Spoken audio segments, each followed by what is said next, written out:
Hello viewers, ఎప్పుడైనా విన్నారా 2000 కోట్ల రూపాయలకి ఒక అపార్ట్మెంట్ అమ్ముడుపోయిందని? ఒక అపార్ట్మెంట్ ధర 2000 కోట్ల రూపాయలు వింటేనే షాకింగ్ గా ఉంది కదా. ఒక చిన్న ఐలాండ్ లో ఉన్న బంగ్లా ధర 2200 కోట్ల రూపాయలు, అది కూడా రీసెంట్ గా అమ్ముడుపోయింది. ఒక పెంట్ హౌస్ 1100 కోట్ల రూపాయలు. అదేవిధంగా ఒక చిన్న ఆఫీస్ స్పేస్ 850 కోట్ల రూపాయలకి.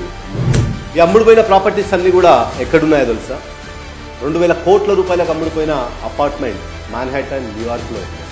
అదేవిధంగా 2200 కోట్లకు అమ్ముడుపోయిన బంగ్లా హాంకాంగ్లో ఉంది. 1100 కోట్ల రూపాయలకు అమ్ముడుపోయిన పెంట్ హౌస్ సిడ్నీలో ఉంది.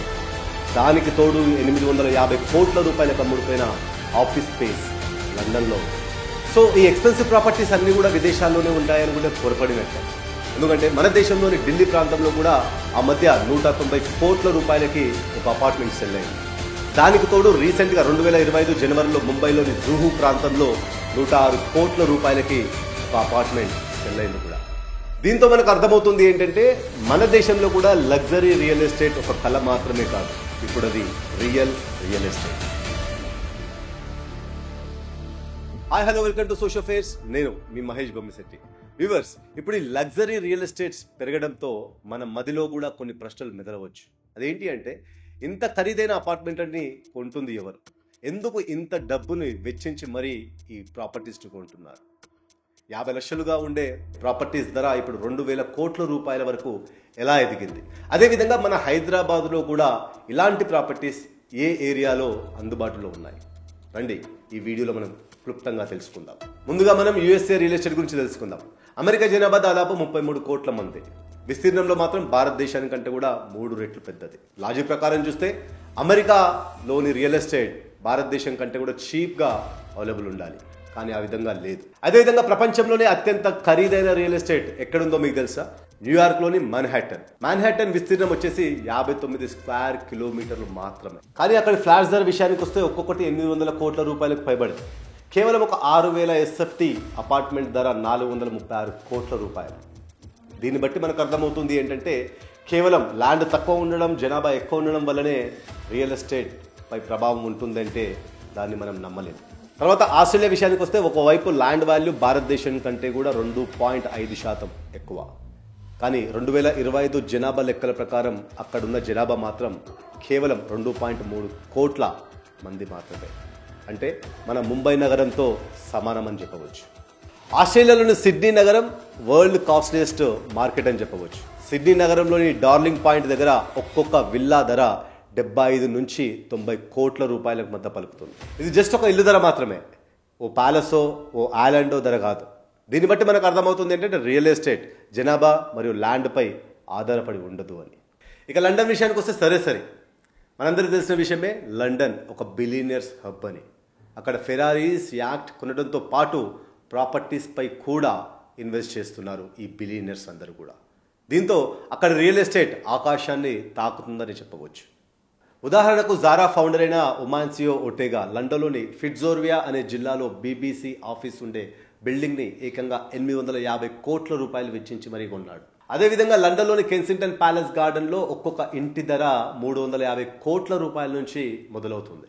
సో ఇవన్నీ ఏంటంటే మనకి ఈ లగ్జరీ అపార్ట్మెంట్స్ కానీ విల్లాస్ కానీ కొంటుంది ఎవరు? దానికి జవాబు సెలబ్రిటీస్, ఇండస్ట్రియలిస్ట్ మరియు బిలియనీర్లు. మరెందుకు ఇలా? ల్యాండ్ మరియు జనాభా తక్కువ ఉన్న దేశాల్లో కూడా ల్యాండ్ రేట్స్ విపరీతంగా పెరిగిపోయాయి. ఎందుకు బిలియనీర్స్ ఇలాంటి దేశాల్లోనే ఎక్కువగా ఇన్వెస్ట్ చేయడానికి మొగ్గు చూపుతున్నారు? ఇది కేవలం ల్యాండ్పై పెట్టుబడి పెడుతున్నారా, లేక ఇలాంటి ప్లేస్లలో ప్రాపర్టీస్ను కొనడం వెనక ఏవైనా సీక్రెట్స్ దాగి ఉన్నాయా?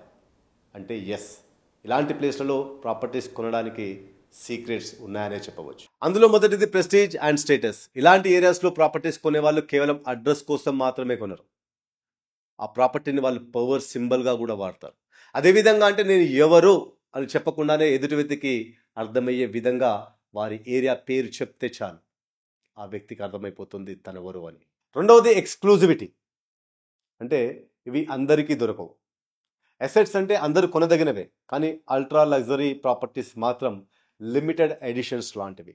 అదేవిధంగా అంటే ఒక ఫెరారియో, లంబర్గనో అందరికీ అందుబాటులో ఉండవు. అదేవిధంగా ఈ ప్రాపర్టీస్ కూడా కేవలం HNIs మరియు అల్ట్రా రిచ్ పీపుల్ని దృష్టిలో పెట్టుకొనే నిర్మిస్తారు. మూడవది proximity to power, time is equal to money. ఇది one of the most important factor కూడా. 20 నిమిషాల్లో ఎయిర్పోర్ట్కి వెళ్ళడం, 10 నిమిషాల్లో బోర్డ్ రూమ్కి చేరుకోవడం, 5 నిమిషాల్లో ప్రైవేట్ క్లబ్. ఇలా తన సరౌండింగ్స్ అన్నీ కూడాను డిసిషన్ మేకింగ్ సెంటర్స్ ఉండడంతో ఆ ప్రాపర్టీ వాల్యూ పెరిగిపోతుంది. కన్వీనియన్స్ కాదు, పవర్కి దగ్గరగా ఉండడం అనేది ఇక్కడ అసలు లాజిక్. నాలుగోది కస్టమ్ లైఫ్ స్టైల్. ఇలాంటి ప్రాపర్టీస్ అన్ని కూడా నార్మల్ ఇంటిలా కాకుండా ఇవన్నీ కూడా ఒక టైలర్ మేడ్ మాస్టర్ పీసెస్ అని చెప్పవచ్చు. తమ పిల్లలు, స్టాఫ్, హాబీస్, ఆర్ట్స్ ఇవన్నీ దృష్టిలో పెట్టుకొని నిర్మించుకుంటారు. ప్రైవేట్ సినిమా హాల్లు, గోల్ఫ్ సెంటర్లు, ఇన్ఫైనైట్ పూల్స్ ఇవన్నింటిని దృష్టిలో పెట్టుకొని ఒక ఇంటిని నిర్మించుకుంటారు ఈ కస్టమ్ లైఫ్ స్టైల్కి అలవాటు పడ్డవాళ్ళు. ఐదవది లెగసీ మరియు ఎమోషన్. అల్ట్రా రిచ్ మెంటాలిటీలో ఉండి మనం కనుక గమనిస్తే ప్రాపర్టీ అనేది ఒక అసెట్ మాత్రమే కాదు, అది ఒక వారసత్వ సంపద. మార్కెట్లు పడినా, గవర్నమెంట్లు మారినా, జనరేషన్స్ చేంజ్ అయినా వాళ్ళకి ఇది వారసత్వంగా వస్తూనే ఉండాలి అనేది వారి భావన. ఆరవది స్కేర్సిటీ. అంటే కొన్ని ప్రాపర్టీస్ ప్రత్యేకమైన గుర్తింపులతో ఉంటాయి. ఉదాహరణకి మనం చూసుకుంటే ఒక ఫ్యాన్సీ ఇంటి అడ్రస్ ఉండడం, లేదా అవుట్ సైడ్ వ్యూ చాలా బాగుండడం, ఒక పాజిటివ్ వైబ్ ఇవ్వడం, ఇవన్నీ ఎక్కడ కూడాను మళ్ళీ రిపీట్ కాకుండా ఉండడంతో ఆ ప్రాపర్టీ వాల్యూ మల్టిపుల్ అవుతుంది. ఫైనల్గా అర్బన్ ప్లానింగ్. ఇవి కేవలం ఇండ్లు మాత్రమే కాదు, డెకేడ్స్ క్రితమే ప్రీ ప్లాన్ చేసిన జోన్లు, వైడ్ రోడ్స్, బిగ్ సైజ్ ప్లాట్లు, పార్కులు, ఎలక్ట్రిసిటీ వ్యవస్థ, డ్రైనేజీ వ్యవస్థ అన్ని కలగలిపితే ఈ సపరేట్ జోన్లుగా ఉంటాయి. ఇవి అన్ని ఏరియాలలో రిప్లికేట్ చేయడం అసాధ్యం కాబట్టి ఈ ఏరియాలో ఉండే ప్లాట్ల ధరలు విపరీతంగా హై డిమాండ్లో ఉంటాయి. కాబట్టి అల్ట్రా హెచ్ఎన్ఎస్ అంటే అత్యధిక ఆస్తులు, సంపద కలిగినటి వ్యక్తులు ప్రాపర్టీస్ కొనడం అంటే కేవలం ల్యాండ్ని కొనడం మాత్రమే కాదు, వాళ్ళ ఐడెంటిటీ, లెగసీని కంట్రోల్ చేయడానికి ఇలాంటి పెద్ద పెద్ద ప్రాపర్టీస్ని వాళ్ళు కొనుగోలు చేస్తూ ఉంటారు.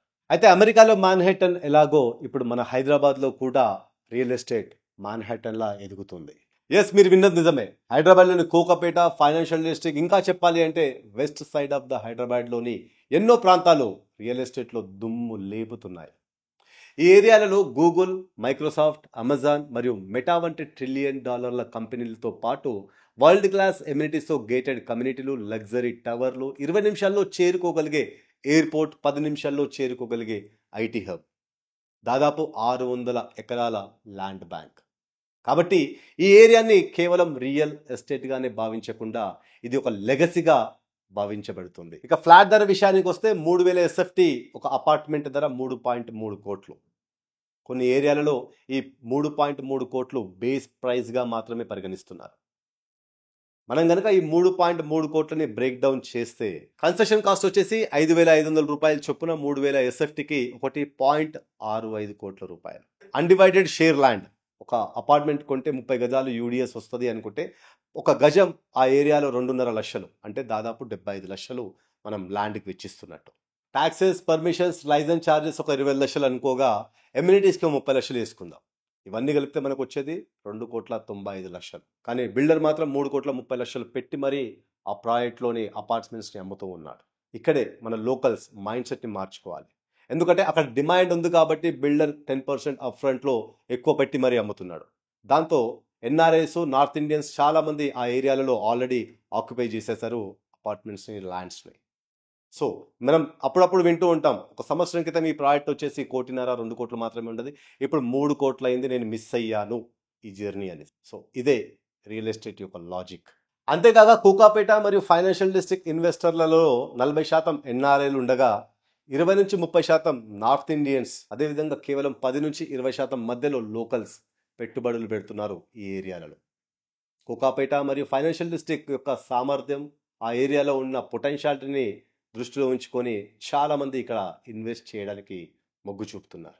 ఒకప్పుడు 90sలో జూబ్లీస్ ఏ విధంగా అయితే అల్ట్రా రిచ్ పీపుల్కి ల్యాండ్ మార్క్గా ఉండేదో, ఇప్పుడు కోకాపేట మరియు ఫైనాన్షియల్ డిస్ట్రిక్ట్ ఎలైట్ పీపుల్కి ల్యాండ్ మార్క్గా నిలుస్తుంది. ఇక్కడ ల్యాండ్ కొనుగోలు చేసేవాళ్ళు రీసేల్ గురించి ఆలోచించడం లేదు, వారి వారసత్వం, వారి తరతరాలుగా నిలిచిపోయే వారి నేమ్ ప్లేట్ అడ్రస్ అక్కడ ఉండాలని వాళ్ళు చూసుకుంటున్నారు.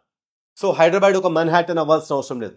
హైదరాబాద్గానే ఉంటూనే ఒక బెంచ్ మార్క్ సెట్ చేస్తుంది. Tech giants, luxury real estate, global life style ఇవన్నీ కలిసి ఒక లెగసీని క్రియేట్ చేస్తుంది మన హైదరాబాద్లో. కాబట్టి ఇది కేవలం రియల్ ఎస్టేట్ గ్రోత్ మాత్రమే కాదు, ఇదే భవిష్యత్తు. So viewers, that's it from my end. ఈ వీడియో కనుక మీకు నచ్చినట్లయితే మా ఈ వీడియోని 10 మందికి చేరే విధంగా షేర్ చేయండి, లైక్ చేయండి. అదేవిధంగా ఇలాంటి మరిన్ని మంచి వీడియోస్ మా ఛానల్ నుంచి మీకు ప్రతి వారం వస్తూనే ఉంటాయి. సో ముందుగా మీరు చేసుకోవాల్సిందల్లా మా ఛానల్ని సబ్స్క్రైబ్ చేసుకొని ఉండడం మాత్రమే. చివరి వరకు ఈ వీడియో చూసినందుకు మనస్ఫూర్తిగా ధన్యవాదాలు తెలుపుకుంటూ సైనింగ్ ఆఫ్ మహేష్ బొమ్మిశెట్టి. జై హింద్.